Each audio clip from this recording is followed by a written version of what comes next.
పెట్టిన శిల్పక పండ్లు తేనె మామిడి పండ్లు తీయంగా దిందామె తీరొక పండ్లు చిలక నేరేడి పండ్లు కాబోళ్ళు ఇచ్చిన మక్క కంకులు అవి పాల కంకులు కాల్చుకొని తిందాము కందికాయలు పచ్చి పల్లికాయలు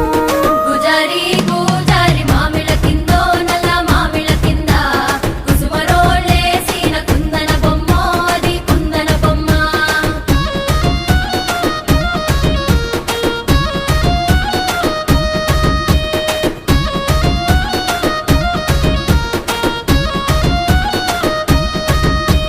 బెస్తలు పెట్టిన పచ్చి చేపలు అవి వట్టి చేపలు